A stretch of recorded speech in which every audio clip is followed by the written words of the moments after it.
Conferenza stampa stamani alla Questura di Agrigento sulle nuove norme che riguardano gli alloggiati nelle strutture ricettive e nei B&B della città e in provincia. A indirla è Francesco Sammartino, capo della sezione volanti, norme che servono a mettersi in regola per i gestori, alberghi e B&B. Accedendo infatti sul sito della Questura entro le prime 24 ore dall'arrivo c'è la possibilità di comunicare online tramite l'apposito servizio le generalità degli ospiti, che serve così a snellire le procedure amministrative necessarie. Siamo qua a pubblicizzare oggi la nuova rimodulazione del rilascio delle credenziali alloggiati web delle strutture ricettive della provincia di Agrigento.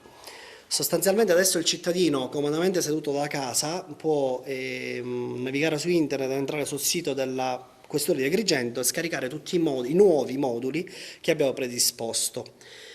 Abbiamo anche inserito delle indicazioni operative dove vengono specificate tutta la procedura da seguire. Nello specifico, in pratica, un cittadino adesso è in condizione di scaricare il modulo e vedere cosa necessita per il rilascio delle credenziali, scannerizzare il tutto e inviare le password direttamente via PEC all'Ufficio Prevenzione Generale e Soccorso Pubblico di Agrigento. Se è una struttura in provincia sarà un commissario di pubblica sicurezza distaccato a fornire le credenziali. Ora, sul sito della Questura abbiamo vari tipi di moduli. Il cittadino, se non è in possesso però della PEC, può scaricare questi moduli con tutta la documentazione necessaria e recarsi presso gli uffici della Questura di Agrigento per il rilascio delle credenziali. Entro 60 giorni l'Ufficio Prevenzione Generale del Soccorso Pubblico rilascerà le password, se del caso, al titolare della struttura ricettiva. Ho detto se del caso perché sostanzialmente dovremmo fare dei dovuti accertamenti su queste persone, perché l'articolo 11 del testo unico della legge di pubblica sicurezza ci impone di controllare se vi siano dei vincoli ostativi o meno su questa persona. Penso a un titolare di una misura di sicurezza e prevenzione, a un condannato, è chiaro che non può essere titolare di una struttura ricettiva.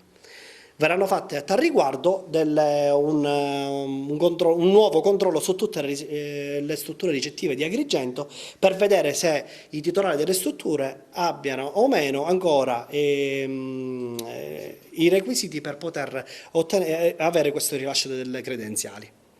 Ecco, qual è la situazione dei B&B ad Agrigento? Spesso vengono fatte le denunce anonime circa il loro stato di abusivismo, insomma, avete fatto un po' un punto della situazione. Sì. Allora, ha detto bene, sostanzialmente dopo la prima operazione che abbiamo fatto, ricorda bene, dove il 50% dei B&B erano abusivi, adesso devo dire che grazie anche a una sinergia tra provincia e comune, molta gente si è messa in regola. Infatti da inizio anno sono pochi i B&B che sotto un punto di vista penale abbiamo denunciato, sono una decina.